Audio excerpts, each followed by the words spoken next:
kalau kalau yang udah punya nama besar aja masih kehilangan filmnya, apalagi teman-teman komunitas yang sekarang udah nggak bikin film gitu kan.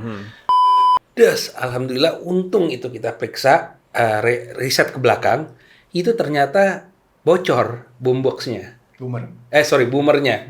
Boomernya bocor, jadi dia ngikutin orang, jadi keluar goyang-goyang. Itu dikit lagi kalau nggak kita riset ke belakang, itu kita ilangin. Dan di prinsip restorasi itu nggak boleh dihilangin. Di kampus film tuh kita tuh referensinya tuh selalu film-film luar negeri. Sampai kita tuh jarang nonton filmnya Usmar Ismail. Jarang banget gitu. Dan ada satu kali aku protes kayak gitu sih. Kalau mau nonton harus beli Blu-ray-nya Criterion dengan harga. Iya. Waduh, bener lagi gitu. mahal banget kan. Mahasiswanya makan aja susah kan.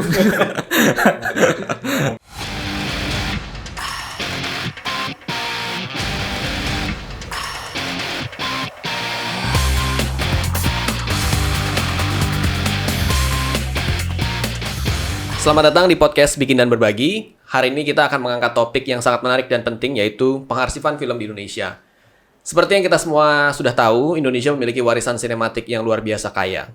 Pengarsifan film tidak hanya bertujuan untuk menyelamatkan film-film klasik Indonesia, tetapi juga untuk memastikan bahwa generasi mendatang bisa menikmati dan mempelajari sejarah serta budaya kita melalui film.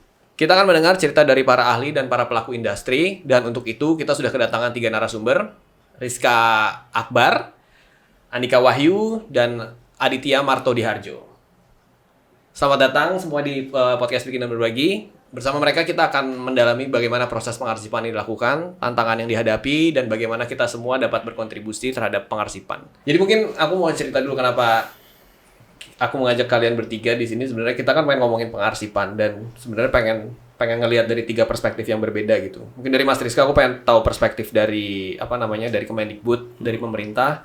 Dari Andika aku penasaran bagaimana kamu membuat IFAS yang apa sih goals kamu, dan nanti kita bisa ngobrol-ngobrol. Dan mungkin dari Adit pengen tahu tentang, karena kamu juga seniman dan pengen dan sering menggunakan seluloid kan sebagai itu. Jadi pengen tahu juga dari konteks pengarsipan apa sih kenapa seluloid, dan apa untung ruginya gitu menggunakan seluloid gitu. Tapi mungkin sebagai pembuka kita pengen tahu dari Mas Rizka, dari perwakilan dari Kemendikbud gitu, dari PMM. Gimana sih pemerintah saat ini tuh menyikapi pengarsipan gitu, dan sejauh ini tuh apa aja yang udah dilakukan pemerintah, mungkin bisa di-share ke teman-teman.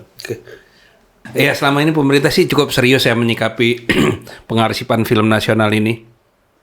Mungkin karena UNESCO sendiri sudah menetapkan film itu salah satu artefak budaya tak benda dan merupakan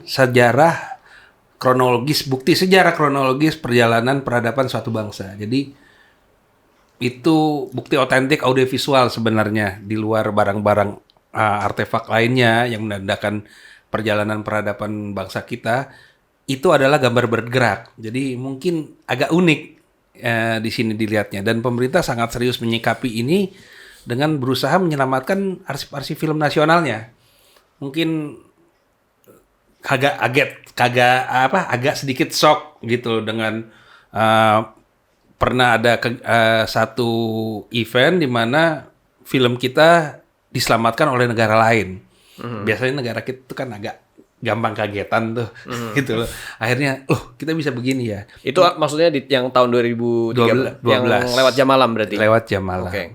Nah, yang lucu itu, pada saat itu saya belum tertarik sih sebenarnya, tapi mungkin itu bisa kita bicarakan pas ngobrol-ngobrol. Nah, sejak saat itu kita menginisiasi, ya kenapa nggak kita selamatkan ini semuanya. Dan setelah berjuang berapa lama, akhirnya pemerintah mendengar. Dari sejak 2012 pemerintah sampai 2023 itu sudah ada sekitar 262 judul film yang telah dialimediakan. Jadi kalau mau nanya sebagaimana seriusnya pemerintah, itu udah cukup serius buat saya. Okay. Dan ada 5 judul yang sudah direstorasi. Dan ada 2 judul sempat ditayangkan secara internasional. Jadi melihat kondisi seperti ini ya sebenarnya sudah sangat serius pemerintah dengan mengadakan, dan tahun kemarin 2023 bersama unsur dari PMM, tim JAP Pengarsipan mengajak komunitas, salah satunya adalah Mas Andika dari IFAS ini, untuk menjalani program internship dan workshop bekerja sama dengan Thailand Film Archive. Oke. Itu salah satu program untuk peningkatan kapasitas sumber daya manusia dan pendekatan terhadap kerjasama dengan komunitas dalam pengarsipan film. Buat saya sih itu udah cukup serius banget ya. Ya. Kalau mau dibilang belum serius ya kita gali aja lebih dalam. Oke, tadi udah sempat di-mention soal apa yang kamu lakukan begitu Mas Andika dengan IFAS. Mungkin tapi boleh diceritain nggak sih sebenarnya buat yang belum tahu gitu, seorang arsiparis tuh ngapain gitu, pekerjaannya apa dan kenapa kamu pingin menjadi seorang arsiparis gitu? Oh, ya arsiparis sudah pasti preserve ya, maksudnya menyelamatkan dengan media-media yang terbarukan. Kalau ini konteksnya arsip film ya arsip film. Tapi nggak hanya material filmnya gitu, tapi juga yang berhubungan dengan film itu sendiri. Misalkan kayak tulisan-tulisan tentang film, poster, bahkan majalah atau buku yang berkaitan dengan film itu gitu. Dan itu pasti tiap zaman pasti medianya akan ganti terus. Nah, tugas arsiparis itu sebenarnya menjaga agar film dan informasi tentang film itu tetap bisa up to date dengan perkembangan zamannya. Jadi kalau nggak bisa ngikutin, bisa jadi nih film ini nggak bakal bisa diakses dan lama-lama hilang aja gitu dari publik, dari mata publik gitu. Dan itu sangat disayangkan kan. Dan itu di Indonesia itu banyak terjadi gitu. Yeah. Dan ya tugas arsiparis film di Indonesia hari ini itu gitu. Kalau bisa aku bilang gitu. Terus kenapa jadi arsiparis? Ini ceritanya sebenarnya cukup panjang ya. Cuma kalau core utamanya karena aku sebenarnya dari zaman sekolah ini suka sejarah sebenarnya. Dan aku melihat pengarsipan film atau mungkin posisi pengarsipan film di Indonesia itu tuh setelah tahun 90 tuh kayaknya ada yang terputus gitu. Ada yang terputus karena mungkin industrinya juga riset gitu dari awal gitu. Nah, itu yang membuat kayaknya perlu ada upaya lagi yang dilakukan oleh teman-teman yang mungkin punya ketertarikan yang sama kayak aku gitu untuk memulai pengarsipan lagi gitu. Dan kalau bisa jangan dari nol. Maksudnya ini juga kita harus menggali lagi dulu yang dilakukan oleh teman-teman filmmaker dulu gitu, terutama dengan mendirikan Cinematheque itu sebenarnya kayak apa sih core-nya, akarnya tuh dari mana gitu, spiritnya tuh dari mana. Nah itu yang berusaha kita mulai lagi gitu. Ketika industri restart, semuanya pasti restart salah satu pengarsipan. Nah kita mencoba memulai itu gitu. Itu sih terus awalnya justru aku sebenarnya dari tahun 2020 aku udah tertarik dengan arsip gitu. Aku kan basicnya belajar film ya, maksudnya produksi film gitu. Dan satu film yang lagi aku produksi itu memang sangat berbasis arsip gitu. Itu tentang keluarganya Pramudia Anantatur, tapi saudaranya gitu. Dan kita membuat film dokumenter tentang arsip-arsip berbasis arsip-arsip itu. Dan kemudian dari sana aku mencoba menggali lagi tentang arsip dalam konteks film gitu. Nah disitulah kemudian aku menemukan hal yang cukup kayaknya ada yang hilang nih di Jogja terkait pengarsipan film. Ketika kita ngomongin aksesibilitas dan ngomongin tentang di mana sih material-materialnya, Jogja nggak punya loh lembaga arsip film gitu. Tapi ternyata ketika digali, arsip film tuh banyak loh disimpan sama lembaga-lembaga lain. Nah di situ akhirnya muncullah ide tentang kita kayaknya perlu hub gitu untuk saling berjejaring, untuk saling bertukar informasi tentang gimana mendayagunakan ulang arsip-arsip film ini gitu dan merawat arsip-arsip film ini. Karena yang saat ini akhirnya ide itu yang sekarang kita bawa nih di Jogja. Makanya IFAS basisnya di Jogja. Aku sama teman-teman juga kebanyakan di Jogja gitu. Kita lagi membuat sebuah hub. Makanya IFAS tuh ada ya untuk hub itu. Oke, nanti kita mungkin bisa ngobrol lagi soal IFAS nanti gitu. Cuman kita next dulu ke Mas Adit. Tadi ngomongin soal arsip, kita pasti ngomongin soal seluloid juga karena kan ya film dulu disimpan dengan seluloid gitu. Cuman mungkin sebelum bahas dalam konteks pengarsipan, pengen tahu juga sih, kamu kan juga seniman yang sering pakai seluloid gitu sebagai medium. Kalau itu kenapa alasannya? Apa yang bikin kamu tuh tertarik dan suka sama seluloid? Sebenarnya simple sih. Dulu tuh pertama kali pegang seluloid waktu itu bareng teman-teman Lab Laba-Laba. Mungkin Mas Jason juga pernah dengar ya. Waktu itu diajakin sama Edwin untuk mau nyoba nggak megang kamera gitu kan. Cuman waktu itu karena saya posisinya di Bandung, nggak cukup banyak waktu untuk akhirnya bisa nyoba megang Bolex gitu ya, satu kamera 16 mili. Tapi waktu itu akhirnya ada kesempatan untuk masuk ke darkroom, nyoba nyuci film, nyoba eksperimen cetak, dan ternyata itu menarik banget buat saya waktu itu, karena saya basisnya desain grafis, dan waktu itu masuk ke darkroom perasaannya lebih seperti kayak seni cetak dibanding bikin film gitu, karena persepsi kita film dari dulu kan kamera, ada image yang ditangkap, ada cerita, narasi dan lain-lain. Tapi waktu itu dengan teman-teman Laba-Laba, bener-bener ini bahasa visual formal gitu, komposisi, warna, ritme, interval, dan itu jadi menarik banget waktu itu. Dan akhirnya jadi sampai sekarang nggak lepas, karena mungkin yang menarik dari seluloid selain ketertarikan pribadi saya, menurut saya membuat film eksperimental itu persoalan saya dengan medium gitu, ketimbang saya dengan penonton. Oke. Penonton tuh variabel terakhir yang saya masukin ke karya saya gitu. Biasanya saya eksperimen masuk ke darkroom, bikin itu sendiri, terus saya tonton sendiri gitu. Atau mungkin saya ajak temen yang kebetulan ada main di studio atau gimana gitu, dan dari situ kita ngobrol apa yang dirasain dari melihat visual seperti itu. Baru dari situ hasil percobaan itu direpetisi untuk jadi sebuah film yang bisa dinikmati sama orang banyak gitu. Oke. Oke, kita lanjut balik ke Mas Andika.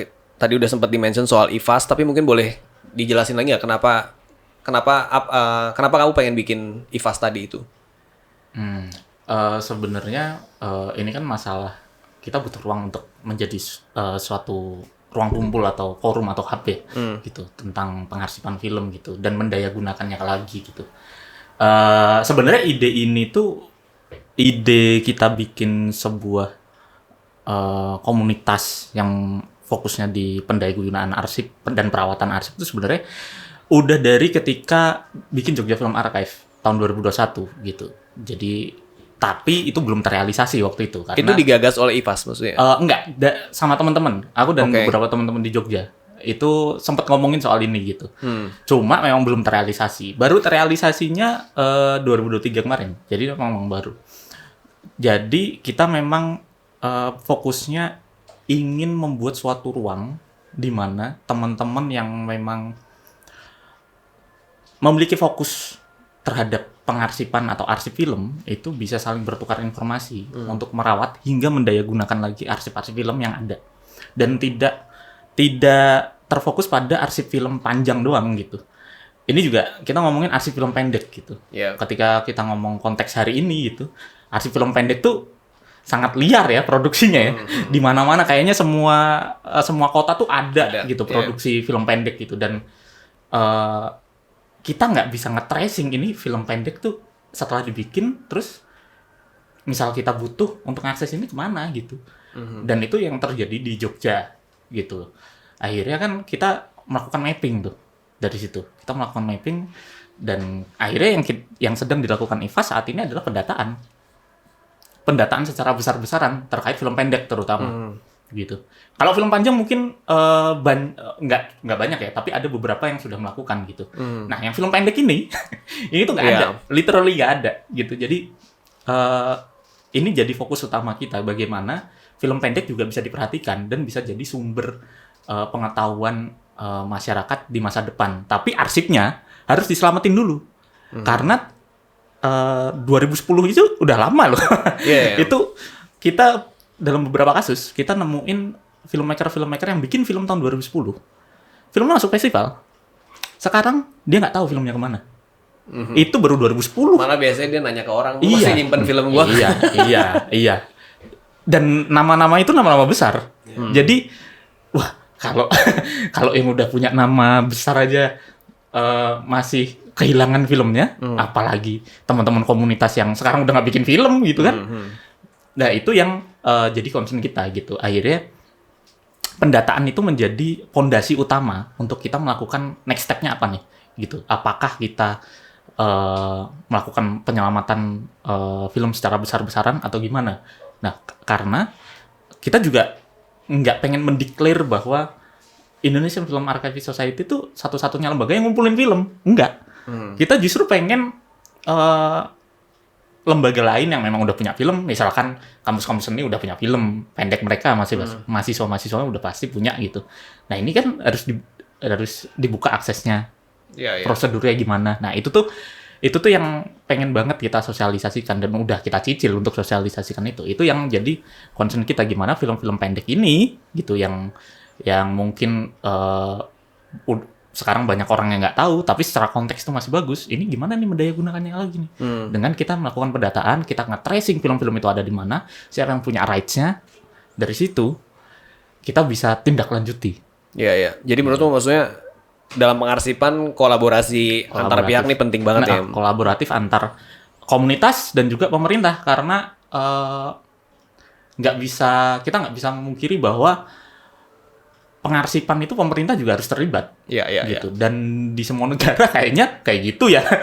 Gitu. Dan ini yang makanya kita selalu komunikasi dengan Kemendikbudristek gitu. Terus kita komunikasi juga dengan komunitas-komunitas film yang lain gitu.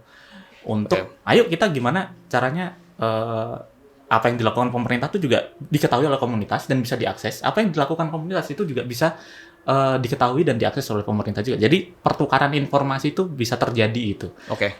Ya, mungkin pas bridging-nya juga tadi sempat di-mention soal Kemendikbud, kita pengen nyambung lagi tadi ngomongin soal penyelamatan film gitu. Kan di sini ada beberapa istilah nih sebenarnya, digitalisasi, restorasi fisik, sama juga restorasi digital gitu. Boleh dijelasin nggak sih ketiganya tuh bedanya apa gitu? Oke, sebenarnya ada dua ya, digitisasi dan restorasi. Jadi restorasi itu bagian dari penyelamatan terakhir sebenarnya. Jadi bagian dari rangkaian preservasi. Jadi preservasi, konservasi, restorasi. Jadi preservasi itu tindakan penyelamatan. Jadi saya sedikit jelaskan sebentar masalah basicnya dulu. Ini yang akan kita terangkan banyak bicara tentang penyelamatan arsip. Kenapa mengarahnya ke komunitas, kenapa harus mendata dan lain-lain. Nah, setelah itu ada yang namanya konservasi. Konservasi itu adalah perawatan ya, kita bisa diakses publik, itu bagian dari konservasi. Kemudian ada juga restorasi. Restorasi itu adalah ketika tindakan preservasi itu menemukan satu titik bahwa materi tersebut kemungkinan besar akan punah aslinya, itu akan segera dilakukan penyelamatan melalui tindakan restorasi. Gitu loh. Nah, mengenai pertanyaan tadi, apa itu digitisasi? Digitisasi itu adalah pengalih mediahan dari materi format analog ke format digital. That's it, cuma sebatas itu di dalam rangkaian kerja preservasi. Karena mungkin kita temukan satu materi seluloid yang sudah nyaris punah, tapi bukan nyaris punah, yang sudah dalam keadaan rusak, tapi belum menuju punah mungkin. Kalau tidak diselamatkan karena tempat penyimpanannya tidak proper, ini akan menjadi lebih parah atau mempercepat kepunahannya.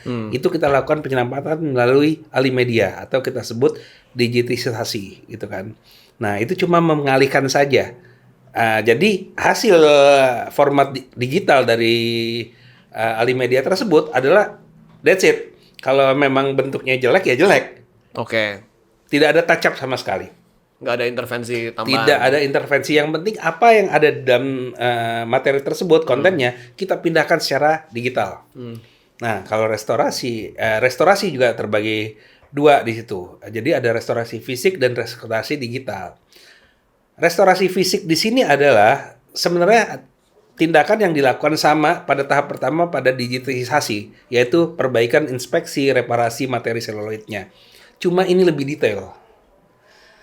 untuk melakukan tindakan restorasi dibutuhkan segala macam cara untuk mendapatkan sumber yang akan dilakukan restorasi. Contoh, kalau digitisasi, ada film tersebut, oke kita menemukan satu judul film ini di sini, udah hampir rusak, oke kita selamatkan buru-buru. Film ini kita nggak tahu bisa didapatkan di mana lagi, tapi untuk saat ini film ini, materi ini rusak, kita selamatkan. Tapi kalau tindakan restorasi itu memerlukan tindakan panjang sebelum menentukan dan menetapkan kita lakukan restorasi atau tidak. Karena ada kurasi di situ, kurasi judul, terus kepemilikan masalah hak cipta. Karena itu akan tindakan yang mengakibatkan nilai ekonomis timbul, bisa terjadi seperti itu. Nah, restorasi fisik, saya persingkat, adalah melakukan perbaikan. Restorasi itu sendiri adalah mencoba mengembalikan suatu kondisi materi mendekati semula tanpa menambahkan atau mengurangi.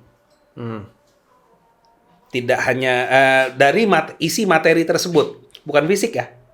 Iya. Nah, fisik dilakukan adalah bagaimana kita bisa mengakses untuk mengalimediakan nantinya.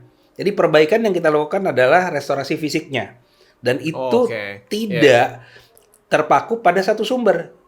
Makanya saya bilang, sebelum menetapkan satu kegiatan restorasi, itu ada risetnya dulu. Judul yang akan kita lakukan restorasi ini ada berapa kopi? Entah di Indonesia, entah di dunia, siapa aja yang pegang? Kemudian jenis kopinya apa aja? OCN kah? Dupos, Pos, Nek, Dupnek, apa?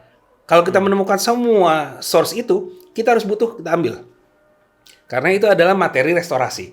Seperti saya ulang lagi, arti dari restorasi tersebut sendiri adalah mengembalikan satu keadaan materi mendekati semula. Jadi source apapun kita butuhkan. Nah, ini yang menarik kenapa saya tadi sempat singgung. Saya sebenarnya arsitek. Agak sedikit mundur ke belakang, saya tadinya orang yang bertolak belakang dengan bahasa restorasi yang secara hierarki seperti itu. Di industri ini buat saya, apa aja yang bisa jadi duit, kenapa enggak? Jadi restorasi patokan saya pada saat itu seperti Amerika. Film udah jelek tapi bernilai, saya bikin bagus, lebih terang, lebih cerah. Kalau bisa saya warnain, gitu lah. Ternyata itu adalah bertolak belakang dengan nyawa restorasi sesungguhnya. Saya berdebat pada satu hari pada saat itu, dan salah satu teman debat saya di meja itu selain Mas Alek adalah Mbak Lisa Bona Rahman. Saya kurang sepakat karena saya nggak mau dengerin. Saya bilang, ini nggak making money men, kayak gini.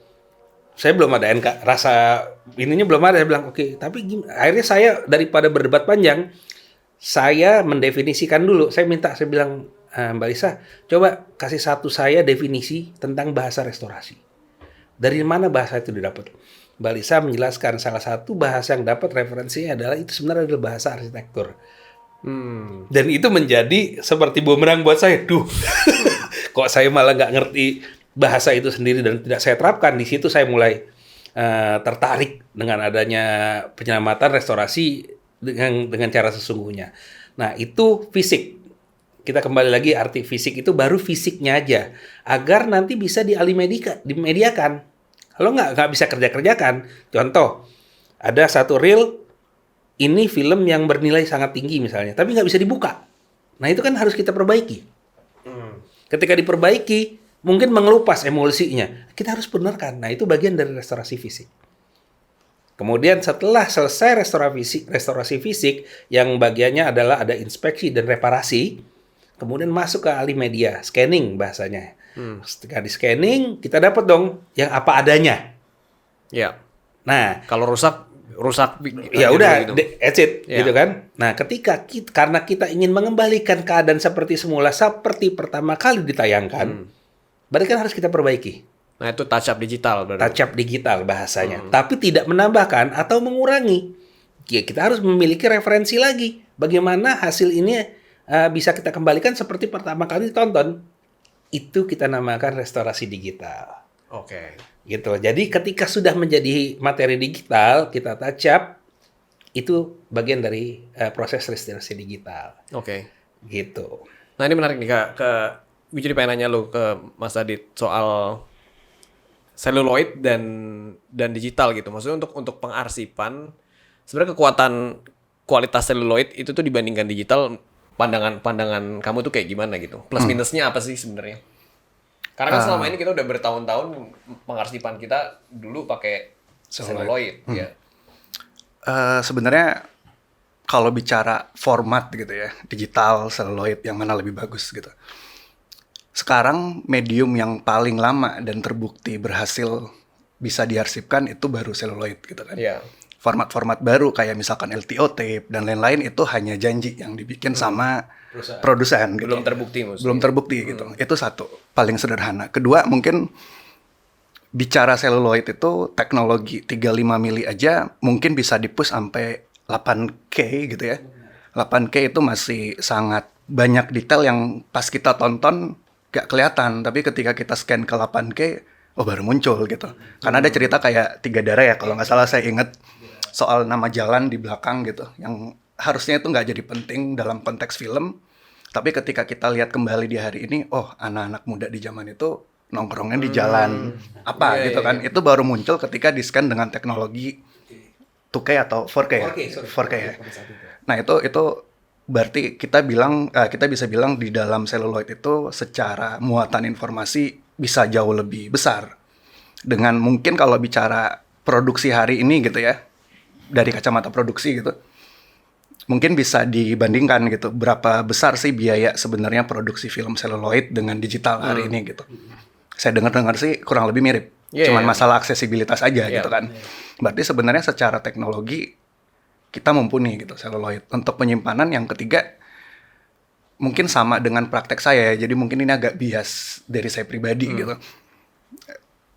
Digital itu kita ngelihatnya dalam bentuk hard disk. Kita ngelihatnya dalam bentuk CD, LTO tape dan lain-lain. Kita nggak ngelihat benda fisiknya itu sebagai film itu sendiri. LTO tape dan benda-benda itu lain bisa nyimpan macam-macam, nggak cuman film gitu. Tapi seluloid secara material kita udah bisa langsung buka. Terawang dengan cahaya kita bisa langsung lihat informasinya gitu. Jadi secara prinsip film itu ya memang untuk menyimpan film gitu. Dan kenapa kita bilang film, seluloid film gitu. Film is a film gitu.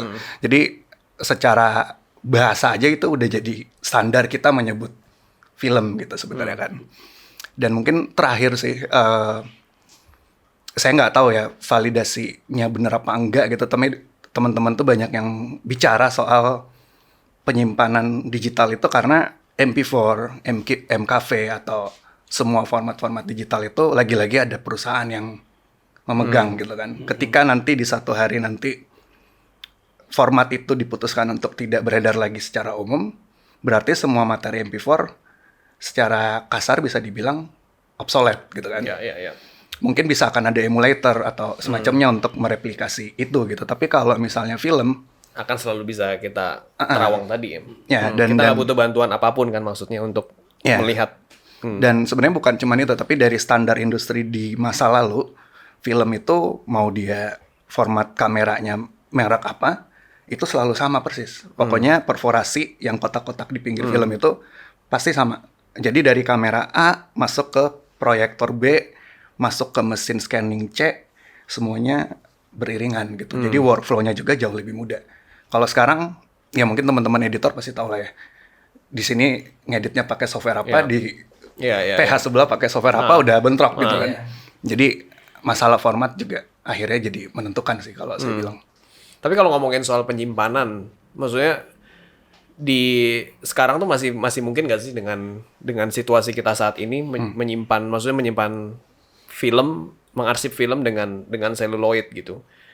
Masih mungkin atau enggak, dan gimana sih situasi yang ideal sebenarnya untuk melihat untuk menyimpan seluloid sampai akhirnya bisa lestari gitu tuh film itu. Ya ini nyambung dengan pertanyaan tadi, apa kurangnya gitu ya. Karena lagi-lagi akhirnya setiap hal pasti ada sesuatu yang perlu kita korbanin gitu.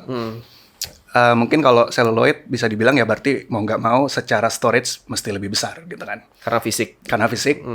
Satu film itu kalau misalkan kita simpen negatifnya yang mana jadi format paling utuh dan paling pertama gitu, generasi pertama, itu minimal satu judul film ada 12 kaleng. Yang mana satu kaleng itu kurang lebih segini, tebalnya segini, Itu jadi itu 35 ya? 35. Berarti udah butuh berapa ruangan gitu kan. Itu aja udah rumit gitu sebenarnya. Terus yang kedua, sebenarnya kalau bicara format seluloid pun juga ada banyak gitu.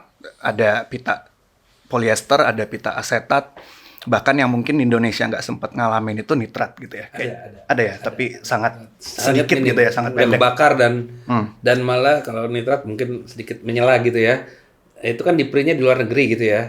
Oleh production house-nya itu nggak diambil.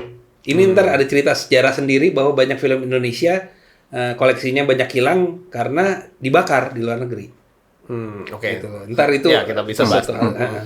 Nah itu jadinya beda-beda sebenarnya antara satu materi dengan materi lain tuh mungkin ada sedikit perbedaan yang kecil gitu. Tapi kalau misalnya kita merujuk ke Kodak, mereka menyarankan ruangan itu 2 derajat atau kurang. Jadi biasanya kalau masuk ke dalam langsung pilek kita gitu ya, saking dinginnya.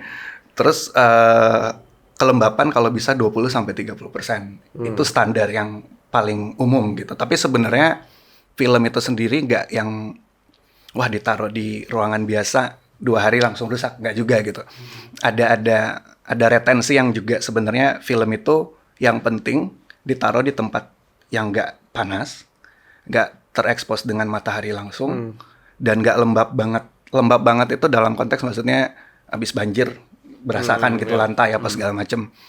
Itu yang penting stabil sebenarnya. Jadi jangan misalkan ditaruh di ruangan AC Jumat, Sabtu, Minggu karena libur AC-nya dimatiin. Nah itu bisa memperpendek umurnya karena ada perubahan suhu drastis dalam waktu 1 minggu, 3 hari nggak ada AC, 4 hari ada AC gitu. Itu jadinya mempercepat sebenarnya. Lebih bagus kalau memang oke, kita nggak punya budget untuk AC ya sekalian nggak pakai AC gitu. Jangan Senin sampai Rabu pakai AC terus Stabil, intinya stabil gitu. Sama lah kalau kita pancaroba gitu jadi lebih gampang sakit. Film juga gitu. Iya. Gitu.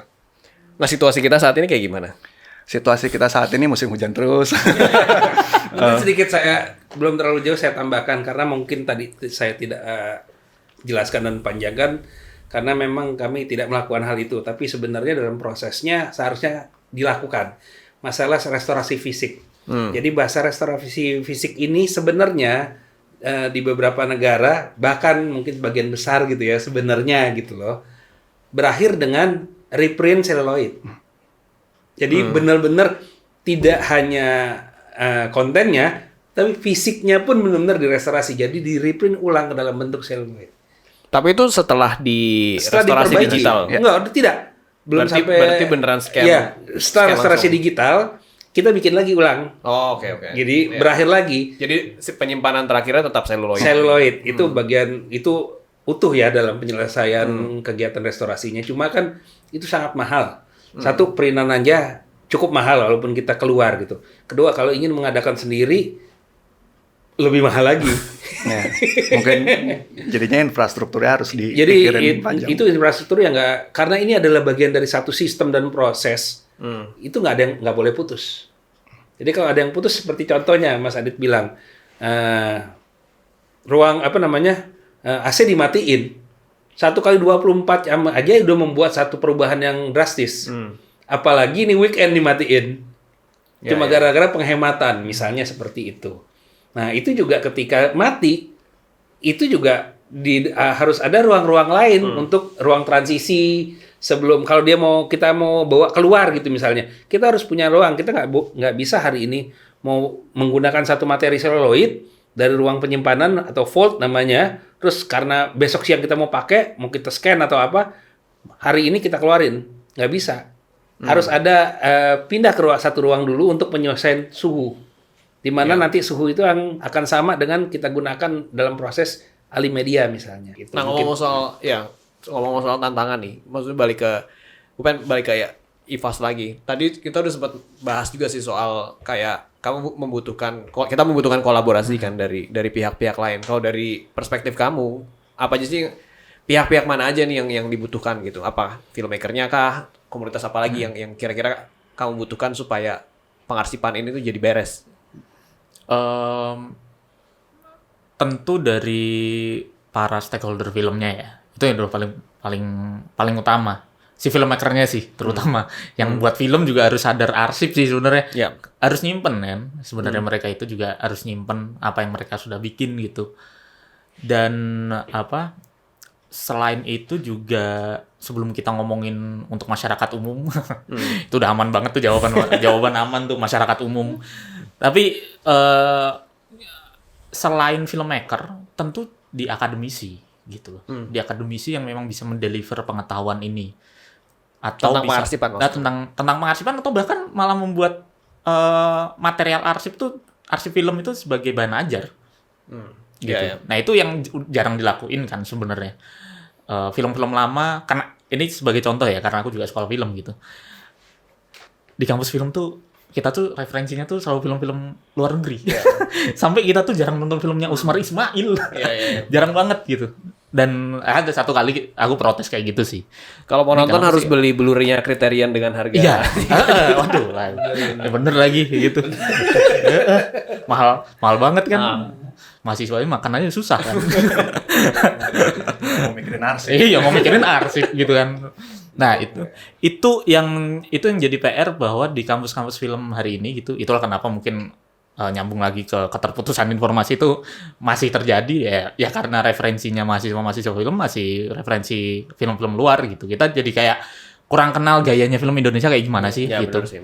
Terus teknik-teknik yang mungkin pernah diciptakan oleh filmmaker kita dulu itu kayak gimana kita juga nggak pernah nerapin lagi sekarang gitu. Nah, itulah pentingnya akademisi itu juga dilibatin dalam hal ini gitu. Dosen-dosen film atau bahkan peneliti film.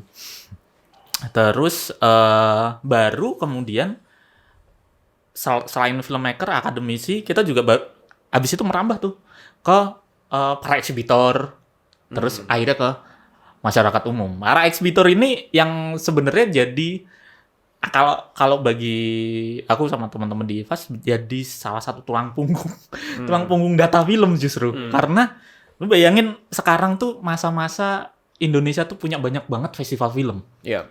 Yang dari berbagai macam tingkatan kelas gitu kan. Dari kampus dibikin sama anak-anak kampus, dibikin sama organisasi, sama dibikin sama support sama pemerintah gitu.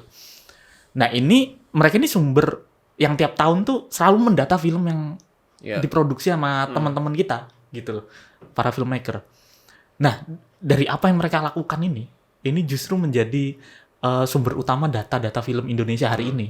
Yang paling Itulah update. pentingnya katalog ya. Itu pentingnya katalog. Makanya sampai di Jogja itu kan aku sering ketemu sama teman-teman yang memang masih mahasiswa. Ketika mereka bikin festival film di kampus atau bahkan bikin pemutaran alternatif, satu hal yang aku selalu reminder tuh, kalian bikin katalog atau bikin publikasinya gitu. Bikin, jangan sampai hilang gitu. Karena itu yang bakal jadi jejak dan itu yang bisa kalian turunkan ke para penulis-penulis kalian gitu. Biar kegiatan ini tetap ada gitu. Nah, itu yang selalu aku ingatkan ke mereka bahwa apa yang kalian lakukan itu penting, catat gitu, sehingga itu nanti bisa berguna bagi kalian sendiri ataupun bagi orang luar. Kayak aku orang luar aja butuh katalog yang kalian bikin gitu. Nah, itu yang selalu aku tekankan ke teman-teman, terutama di teman-teman di bidang eksibisi. Terus dari para eksibitor ini kan kemudian film itu sampai tuh ke masyarakat umum. Entah siapa penontonnya gitu. Penonton pasti beragam, segmentasinya beragam gitu. Tapi setidaknya itu kemudian dideliver melalui program-program mereka ke masyarakat umum. Nah, harapannya ketika mereka ini dilibatkan juga dalam apa yang kita kerjakan gitu. Ya, itu programmer filmnya dilibatkan gitu. Ini jadi keuntungan buat kita bahwa arsip-arsip film ini kemudian bisa ketemu penontonnya lagi. Dan itu kayaknya juga di beberapa festival juga udah mulai dilakukan kan gitu kan, atau organisasi penyelenggara festival udah mulai melakukan itu gitu. Dan menurutku ya ini memang takes time, tapi kalau ini terus dilakukan gitu, keterbukaan informasi apa yang dilakukan pemerintah, apa yang dilakukan komunitas itu saling terhubung satu sama lain, ini bakal bagus buat perfilman Indonesia ke depan ya. Nah, ini dia tadi kita sudah sempat menyinggung dan ini mungkin pas banget ditanyain ke Mas Adit tentang situasi arsip kita saat ini. Menurut pandanganmu, situasi arsip kita saat ini tuh kayak gimana? Apakah dan apa sih challenge yang kita hadapin saat ini tuh seperti apa? Sebagai yang ngerjain ya gitu, maksudnya yang sebagai orang yang salah satu terlibat di proses digitasi atau restorasi gitu ya. Mungkin kata yang paling tepat ngebingungin kali ya. Karena biasanya apa ya, arsip film kita tuh kan ya materi yang utama seluloid gitu kan. Itu jadi materi paling umum yang kita dapatkan. Salah satunya itu ada di Cinematheque atau misalkan kita ambil dari pihak-pihak layar tancap gitu. Nah tadi Mas Andika juga udah sempat singgung beberapa kali gitu soal arsip film itu penting gak cuman materi filmnya, tapi materi-materi pendukung yang bikin film itu jadi bisa dibaca secara utuh gitu kan. Nah biasanya film yang kita terima itu entah satu format doang, misalnya negatif, atau misalnya positif, atau bisa dapat tiga-tiganya gitu ya, negatif suara, negatif gambar, positif. Nah kadang tuh ketika kita olah, kita lihat hasil digitasinya, oh kok beda? Apa yang bikin beda gitu? Ini kan negatif harusnya secara umum itu final cut yang disetujui sama semua pihak pembuat film gitu kan, di copy jadi positif, positifnya diputer ke bioskop gitu kan. Tapi kok ada yang beda gitu? Apa nih yang bikin beda? Nah itu yang biasa jadi problem utama gitu ketika kita melihat arsip itu secara riset gitu ya. Tapi kalau secara material fisik sendiri, film di Indonesia itu, nggak cuma di Indonesia sih, cuman di Asia Tenggara pada khususnya gitu, kita punya satu penyakit namanya Vinegar Syndrome. Jadi itu biasanya reaksi kimia yang terjadi di film ketika film itu melewati tempat-tempat penyimpanan yang tanda kutip tidak ideal gitu. Biasanya paling umum pas dibuka ada bau asam. Tapi biasanya bau asam ini bertahap, dari cuman mengeluarkan bau, terus filmnya jadi basah. Terus biasanya filmnya jadi basah, terus jadi lengket. Kan gulungannya tuh pita gitu ya. Pas dibuka, gambarnya jadi rusak. Itu masih aman, masih bisa gitu. Tapi kalau udah lebih jauh lagi, biasanya kering. Jadi nanti yang basah-basah itu tadi jadi ikut kering dan jadi kayak kristal. Jadi kayak ketombe gitu, tapi mengkilat gitu ya, ketombenya. Dan itu lumayan berbahaya juga buat kita arsiparis gitu. Karena kalau terhirup ke paru-paru segala macam bisa kanker dan lain-lain gitu kan. Itu pun masih bisa, tapi ada yang lebih parah lagi kalau setelah kering dan jadi basah lagi dia jadi kayak dodol gitu. Jadi kalau dibuka tuh Kecap gitu. Ya itu kecap masih oke tuh, kalau udah dodol tuh itu udah wah itu udah kayak ini kalau ke tukang tambal ban dalam gitu ditarik gitu, nah itu kayak gitu tuh filmnya. Padahal dia tipis-tipis tapi karena udah lengket dan jadi nyatu. Slime. Jadi slime dan jadi dodol kita bilangnya gitu. Dan itu lumayan PR gitu karena kadang kita nggak tahu film ini ada kopinya lagi apa enggak. Terus misalkan kalau kita paksain untuk kerjain yang kayak gitu, satu itu berbahaya buat kita sendiri, ada penanggulangannya buat mencegah kita kena apa segala macam, tapi lagi-lagi kalau nanya ke semua tempat arsip dimanapun gitu, film-film seperti itu kita nggak punya time limit bisa ngerjainnya kapan gitu, berhentinya kapan gitu, karena ya apalagi kalau bicara program pemerintah gitu ya kan pasti ada administrasi dan lain-lain gitu, jadinya akan sulit untuk oke, ini ada film penting, rusaknya segini. Berapa lama bisa dikerjain? Wah, gue pusing tuh. Karena lagi salah satunya selain dodol mau batu. Oh, iya, kalau udah dodol jadi batu. Jadi batu. Bener-bener batu. Batu, dipukul tuh bisa dikikir malah kalau mau. Jadi karya seni. Dipahat. Dipahat. Tapi kalau dari Mas Rizky mungkin bisa nambahin nggak, ada satu, mungkin bisa ceritain satu contoh kasus yang unik gitu, yang mungkin kalau unik sih setiap kali melakukan tindakan pasti punya keunikan apapun sendiri. Judulnya punya keunikan sendiri. Cuma mungkin bisa saya jelaskan dua dari beberapa. Oke. Jadi salah satu mungkin adalah Bintang Kecil. Seperti yang saya utarakan sebelumnya kan, untuk melakukan tindakan restorasi kita harus kan melakukan riset.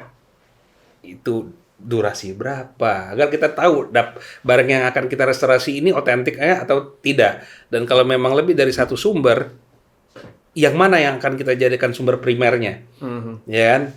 Nah, itu kita temukan cuma 2 sumber dari koleksi Cinematheque dan koleksi Andri. Kondisi itu berdasarkan data 103 menit kalau nggak salah. Ketika kita lakukan komparasi, ada nama kita komparasi dulu, kita akan pilih nih yang mana yang akan kita gunakan. Gambar yang paling bagus pada saat itu adalah miliknya Andri. Karena Andri memang secara tusi menyelenggarakan pengarsipan kan. Jadi vault atau penyimpanan pasti standar internasional lah. Saya tidak menyebutkan Cinematheque tidak standar internasional. Mungkin pada saat itu Cinematheque lagi ada terkendala sesuatu. Oke. Jangan tawa dong. Nah, setelah itu Tapi belum bisa. Andri itu siapa dan Arsip Nasional Republik Indonesia.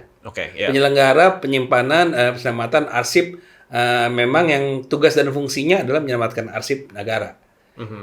Ya, mereka juga menyimpan beberapa koleksi dari si PFN. Jadi institusi-institusi itu harusnya menyimpan arsipnya ke Andri. Pada saat itu si pelaksana berpikir, oke, yang paling bagus aja, gitu loh.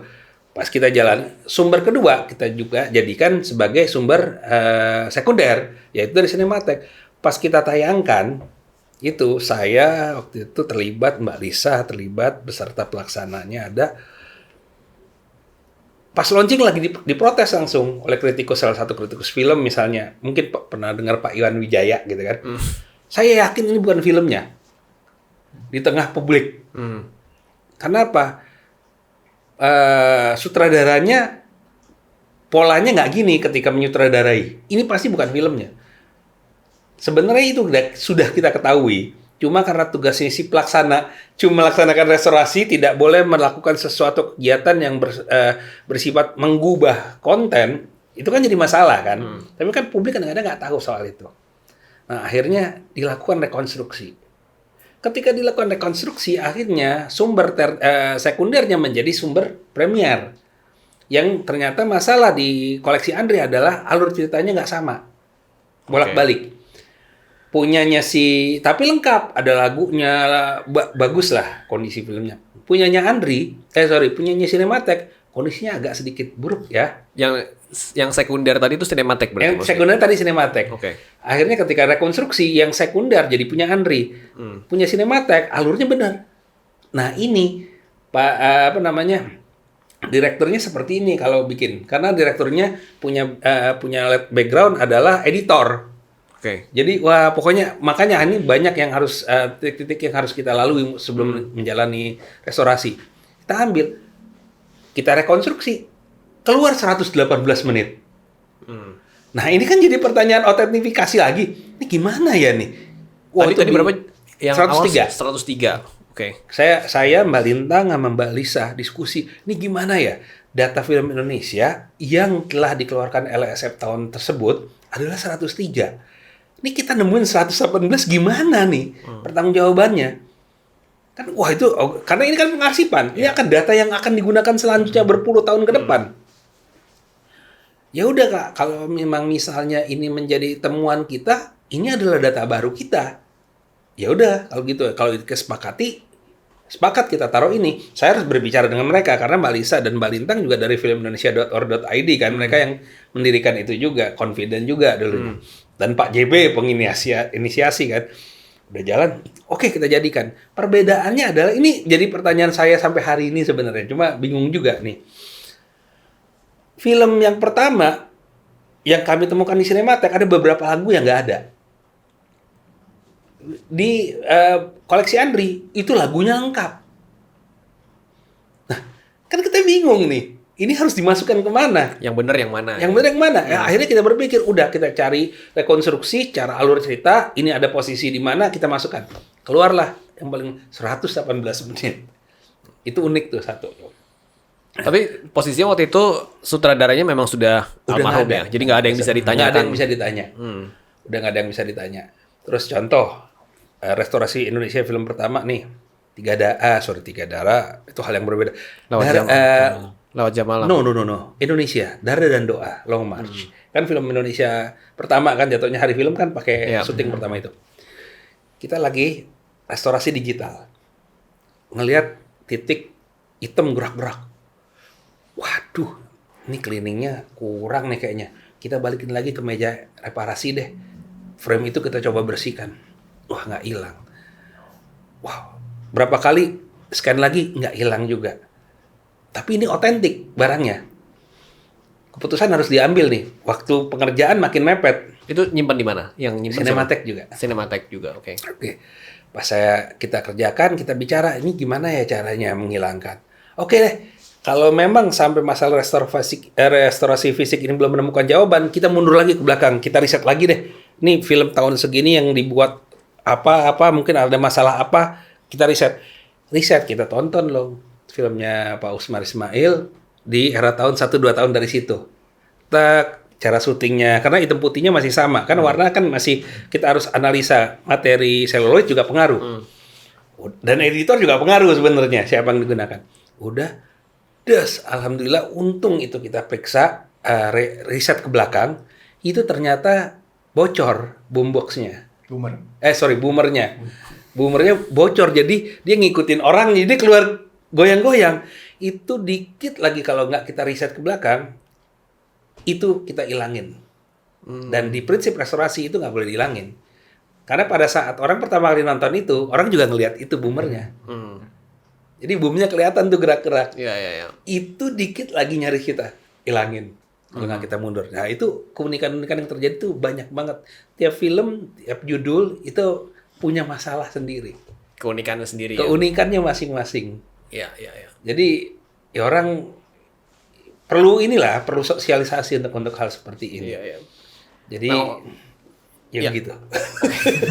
Nah, ngomong-ngomong soal ini kan ngomongin artistic intent dari si pembuatnya gitu ya. Kalau menurut lu Mas Adit kayak apa sih, seberapa penting tuh artistic intent itu dijaga? Gimana kalau kasusnya kayak tadi misalnya filmmaker udah nggak ada gitu. Kalau misal filmmakernya masih ada, seberapa penting juga dia diajak buat kayak sebagai konsultan untuk memastikan bahwa apa yang dibuatnya waktu itu secara seutuh mungkin bisa ditampilkan di hasil restorasi. Ya kalau nanya saya sih ya itu penting banget gitu. Ya lagi-lagi akhirnya bukan masalah catch up dengan teknologi hari ini untuk bikin dia jadi terlihat menarik hari ini, tapi bagaimana menjaga artistic intent itu tadi gitu. Cuman memang akhirnya kalau pertanyaan yang kedua tadi ya, kalau filmmaker masih hidup perlu diajak apa enggak, itu gak semudah itu sebenarnya. Maksudnya ya ngajak oke, bisa diajak, tapi akhirnya kita bicara produksi film yang cukup masif gitu secara skala. Ada editor, ada penulis naskah, ada aktor yang masih hidup, siapanya nih? Sutradaranya kah, aktornya kah, atau apapun gitu kan.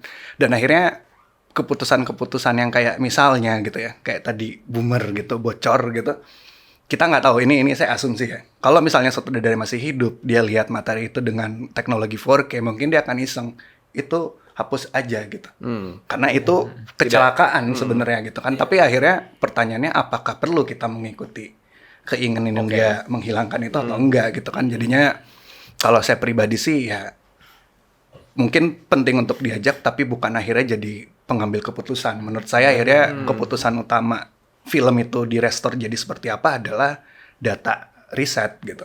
Kalau kita dapat positifnya, kita berkaca ke positifnya. Kalau kita dapat beberapa jenis positif, mungkin dari situ kita bandingkan. Ada tahap-tahap seperti itulah. Iya, karena kan kalau nonton hasil restorasinya yang ditampilkan di Criterion kan suka ada gitu ya, maksudnya approved by the director. Disclaimer. Ya, apakah itu hanya bahasa marketing aja menurutmu atau? Sebenarnya lagi-lagi tergantung ya. Maksudnya kita apa yang saya bilang tadi itu nggak bisa diaplikasiin ke semua film gitu. Okay. Misalkan kalau kita bicara, sorry nih referensinya dari luar karena pendidikan kita kurang banyak mengajarkan film Indonesia gitu. Kalau bikin sana. Tapi misalnya Tarkovsky gitu ya. Tarkovsky kita tahu dia keputusan dalam membuat filmnya sangat ketat gitu.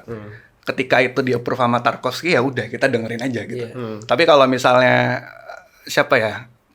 Nggak tahu lah, pokoknya ada filmmaker yang hitungannya lebih industri dibanding Tarkovsky ya mungkin beda lagi gitu. Karena atau misalnya hari ini gitu filmnya disponsorin sama boleh sebut ini ya Netflix gitu misalnya, kita kan nggak tahu ya, mungkin filmmaker sebenarnya nggak pengen-pengen banget ngikutin apa yang dipengenin Netflix gitu kan. iya. Hal-hal seperti itu jadinya memang Ada pertimbangan kayak gitu ya. gitu.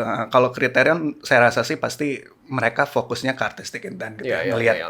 sebagai perusahaan gitu Criterion punya niat yang memang membawa film sebagai apa awalnya gitu. Jadi ya pasti kasus per kasus sih, kita nggak bisa sama ratain. Ya, jadi based on purpose sih Mas sebenarnya. Kalau yang dilakukan penjelasan saya mungkin lebih mengarah kita penyelamatan film bagian dari artefak satu bangsa. Arsip film itu bagian dari perjalanan satu bangsa dalam bentuk kebudayaan. Jadi memang otentik mungkin kita selamatkan. Mas Adit sangat benar tadi bicara perlu nggak perlu. Contohnya nih, misalnya film yang telah dilakukan restorasinya oleh Kemendikbud. Kemudian, kalau itu sudah menjadi public domain, ada pihak lain yang ingin melakukan restorasi, dan itu akhirnya diperindah lagi, itu sah-sah aja. Oke. Sah-sah aja. Itu, makanya kan itu perspektif yang berbeda. Dia melakukan itu untuk apa? Gitu loh. Kalau purpose-nya adalah komersial, apa aja boleh. Tergantung pandangan dia. Tapi kalau purpose-nya adalah penyelamatan artefak budaya, itu hal yang berbeda. Oke. Gitu. Jadi nilai keaslian otentitasnya itu yang harus kita jaga di sini. Kalau nanti hasilnya menjadi taruhnya di mana di OTT, di broadcast, di lain, itu hal entitas yang berbeda. Makanya kalau kita bicara apa perbedaan Cannes Film Festival dengan Oscar atau dengan FFI. Cannes Film Festival, Oscar, Academy Award, Festival Film Indonesia. Apa bedanya? Kayaknya dari 3 itu yang menyelenggarakan festival film secara benar cuma 1 deh. Yang mana? Sebut yang mana? Nggak usah disebut yang mana. Nah, ini kan kita konteksnya bahasanya festival film. Apa yang harus dilakukan dalam kegiatan festival film? Namanya dikit masih ini nggak? Enggak, biar gantung aja. Biar gantung aja. Biar ada yang nyaut di situ ntar. Biar ada yang komen nanti. Biar ada yang komen. Ya karena udah jelas ini. Gimana tadi? Kalau misalnya bicara lebih fundamental lagi gitu ya, misalkan ada film eksperimental yang filmnya tuh bukan narasi tapi ritme misalnya gitu. Materi fisiknya ada 2 frame yang rusak gitu. Dan menurut filmmakernya, ya udah kalau 2 frame itu rusak, film gua udah nggak bisa diarsipin. Itu juga sah-sah aja gitu. Artinya filmnya ya hilang secara artefak karena memang secara intensi udah tidak relevan lagi. Anda gitu. juga tidak sama gitu. Tapi ternyata ketika filmmakernya meninggal, terus ada pihak lain yang merasa ya udah nggak apa-apa, orangnya udah meninggal nih, jadi kita scan aja nih, nggak apa-apa. Dia udah nggak mantau film dia, sah-sah juga aja. Gitu. Itu contoh yang baik sih buat menggambarin intensinya apa gitu. Makanya ada public domain. Iya. Gitu kan. Kita bisa melakukan apapun ketika public domain itu berlaku. Di situ kita bisa bermulai. Makanya dan itu berpengaruh terhadap industri ini. Ketika tidak diarsipkan barang-barang tersebut yang harusnya bisa dihargai kepada si filmmakernya digunakan oleh pihak lain untuk mencari keuntungan. Oke. Nah, balik lagi ke Ivas nih. Challenge apa sih yang paling sering kamu hadapin sekarang ini gitu? Apakah mengalami hal yang sama gitu soal SDM atau soal funding? Apa sih yang masalah yang paling sering kamu hadapin gitu di Ivas? Kadang-kadang rights. Jadi misal kan kita ngumpulin data-data filmnya dari katalog-katalog festival yang bahkan sekarang masih ada gitu. Kadang-kadang tuh izin ke lembaga-lembaga ini gitu, walaupun itu sebenarnya data publik ya, udah dipublikasikan. Tapi tetap kita izin juga gitu untuk bisa nggak ini juga masuk ke data film pendek yang lagi kita bikin gitu. Terus kalau SDM itu, ini untungnya kita tinggal di Jogja ya. Maksudnya Kulturnya memudahkan kamu. Kulturnya memudahkan teman-teman di IFAS itu untuk belajar, saling belajar. Jadi ya memang kalau di film sih pengarsipan film sangat lemah ya gitu. Kalau ngomongin konteks Jogja itu sangat lemah. Tapi kita punya salah satu panutan sebenarnya di Jogja kalau ngomongin pengarsipan kebudayaan. Itu ada Indonesian Visual Art Archive gitu yang mereka juga sebenarnya mereka juga nyimpen film gitu. Cuma karena mereka anak-anak seni rupa, jadi mereka nggak menganggap nggak menganggap bahwa mereka tuh nyimpen film gitu. Ini nyimpen karya anak-anak audiovisual aja gitu. Nah, sedikit banyak kita belajar dari mereka gitu. Sebagai salah satu senior di Jogja, jadi kita selalu belajar ke mereka. Dan juga dulu sempat ada Rumah Sinema Yogyakarta, Mbak Dina Irlina, kita juga sering komunikasi sama beliau gitu. Cara melakukan pendataan, bahkan melakukan penelitian film kayak gimana. Jadi memang itu sangat memudahkan, itu untungnya kita ada di Jogja. Belum lagi kalau tahun kemarin kerja sama Thai Film Archive juga untuk kita mulai berjejaring keluar teman-teman yang ada di luar negeri seperti apa. Itu juga sangat membantu. Paling itu ya, kalau masalah pengelolaan SDM-nya, kalau ngomongin SDM kita ada 2 macam anggota sebenarnya. Okay. Jadi anggota yang aktif gitu, dan anggota yang memang istilahnya gue pengen nih terlibat gitu, gue pengen berjejaring sama IFAS gitu. Makanya kalau dicek di websitenya IFAS itu ada grup Telegram. Itu kalau dibuka grup Telegram itu tuh ada manusia-manusia dari berbagai macam latar belakang. Ada yang programmer film, ada yang orang ngantri, ada yang gitu. Semacam kontributor maksudmu? Iya, semacam kontributor. Tapi mereka juga kita anggap sebagai bagian dari IFAS karena kita pasti akan membutuhkan mereka gitu, dan mereka tertarik juga dengan apa yang kita lakukan kayak gitu. Nah itu juga anggota-anggota yang tidak aktif, kita bilang tidak aktif gitu, tapi bisa kita libatkan, itu juga menguntungkan kita secara jejaring. Seperti itu sih. Terus kalau masalah funding, kita sejauh ini beberapa program yang kita lakukan juga disupport oleh Kemendikbudristek gitu. Misalkan kayak tahun kemarin kita mapping arsip film tuh, itu juga didukung sama PMM, blok di arsip terutama. Dan biasanya kita berkomunikasi sih, kalau memang kita ada yang bisa kita kolaborasikan dengan Kemendikbud, kita pasti akan komunikasi dengan teman-teman gitu sih. Nah, kalau dari Kemendikbud gimana? Maksudnya kalau ada program-program nih kayak yang digagas sama IFAS, teman-teman mungkin di yang nonton mungkin punya ide-ide serupa gitu. Itu gimana caranya mereka bisa dapat funding? Ini menarik ya. Funding selalu. Funding. Apakah Anda mendapat funding? Oke. Kayaknya saya sedikit terbuka untuk hal ini, tapi tetap jujur, sedap. Support secara dana khusus untuk program seperti IFAS itu sebenarnya IFAS kita bicarakan di sini komunitas ya. Komunitas. Itu belum ada. Jadi khusus untuk film ini menarik juga kalau bisa kita angkat. Kalau untuk musik, alhamdulillah dari Kemendikbud sudah ada bekerja sama dengan Irama Nusantara. Okay. Saya juga berusaha bagaimana IFAS mendapatkan perhatian juga agar bisa mendapat perhatian yang sama seperti Irama Nusantara. Karena nih terus terang aja tanpa ada komunitas seperti IFAS, kita dalam melakukan pemetaan susah. Tapi sebenarnya keuntungan yang kita dapat dari ada organisasi seperti IFAS ini adalah ini yang menjadi masalah paling penting buat saya dalam industri perfilman tentang hak cipta. Jadi kalau pemerintah itu, saya bukan menyalahkan pemerintah, tapi kalau misalnya ingin menyelamatkan, dia kadang lupa ini barang masih punya nilai ekonomis nih. Nah, itu prosedur-prosedur itu dia hanya menggunakan beberapa orang. Ini pemiliknya siapa? Ada yang klaim. Mereka langsung percaya. Padahal tahu sendiri dalam right satu film itu mungkin ada beberapa pemiliknya. IFAS juga mendata kepemilikannya dan membuka kontributor di mana-mana. Siapapun boleh menjadi kontributor. Dengan harapan kami adalah ketika arsip film ini, kan arsip film ini dinamis dan aktif, berpindah tangan, mereka menjadi kontributor utama IFAS untuk mengganti. Ini bukan punya ini lagi loh, ganti deh. Dan itu menjadi data utama kami untuk memperbaiki data yang ada di pemerintah agar tidak salah langkah ke depannya. Ini yang coba kita benahi terus, karena masalah right ini menjadi masalah utama, karena saling klaim ini sangat jadi hal yang biasa ya di industri ini. Ini punya saya loh, ini punya saya. Ada film nggak ngetop, pas diolah dikit, ternyata ngetop, oh itu punya saya.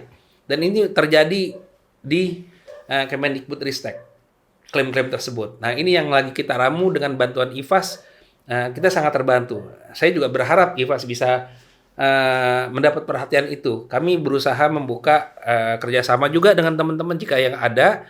Mungkin untuk sementara yang mengetahui prosedur dan birokrasinya mungkin IFAS. Jadi bisa bergabung di IFAS juga. Oke. Jadi Join aja grup tadi. ibaratnya kayak satu pintu gitu loh. Jadi satu pintu bagaimana kita berkolaborasi. Kita membangun satu aliansi lagi untuk dalam penyelamatan arsip film Indonesia. Tidak hanya karyanya, tapi hak ciptanya. Oke.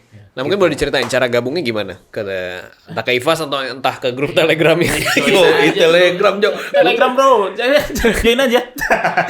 Buka di grup, di websitenya IFAS. Kan nunjuk-nunjuk emang ada tulisan di bawah. Oh iya, Nanti bisa ada gitu. Ada lo linknya. tunjuk dah. Ada linknya. Enggak, pokoknya kalau buka websitenya IFAS itu paling bawah tuh itu ada tombol Icon Telegram. Enggak icon sih. Pokoknya ada Tombol. pemberitahuan kalau Kamu kamu bisa dipencet bisa diklik. layarnya. Oh, Keyboard yang dipencet layar. Lanjut. Durasi lo katanya. Oh ini Iya. kebanyakan. Nah, ya intinya kalau mau join dan bertukar informasi bisa aja join ke grup Telegram. Itu paling bawah tuh di website IFAS ada Button kalian bisa ya? klik buttonnya gitu. Itu sih. Terus apa lagi? Udah itu Udah aja. gitu doang. Ya kalau misalnya ada kegiatan Oh, minta iya. penayangan atau apa, bersurat ke bersurat. kami di tim kerja pengarsipan juga bisa. Tapi kalau mau bisa dikolaborasikan mungkin bisa lewat IFAS bikin satu program Bareng IFAS. bareng IFAS. IFAS ntar bikin proposal bagaimana di daerah kemarin terakhir di Medan ya. Sempat- paling terakhir di Solo dong. Oh di Solo. Solo. Dua kali kita malah di Solo. Jadi Sama mungkin- teman-teman Lokananda waktu itu. Oke. Jadi Bikin aktivasi. bisa kita gabungkan lah aliansi ini. Ya. Gitu karena di luar kan ada industri. Jadi kalau bahasanya kita bukan oposan tapi paling nggak kita apa ya jadinya opposite berlawanan. Mungkin itu kali ya. Iya. Oke, kita masuk ke segmen terakhir dan ini sebagai penutup. Pengen nanya ketiganya. Ini kan penonton podcast Studio Antolop ini banyak kan filmmaker dan mereka semua pengen tahu. Aku ya kan pengen tahu gimana sih caranya filmmaker ini apa yang bisa kita lakukan gitu sebagai filmmaker untuk memastikan film kita tuh terarsip dan bisa lestari lah gitu, tersimpan dengan baik gitu. Mungkin dari Mas Adit dulu. Boleh. Kalau saya sih mereka harus nanya ke diri sendiri yang mana yang penting untuk diarsipin gitu. Apakah MP4-nya aja gitu atau format akhir tayangnya aja atau mau diarsipin sejauh naskahnya juga, storyboardnya juga gitu. Akhirnya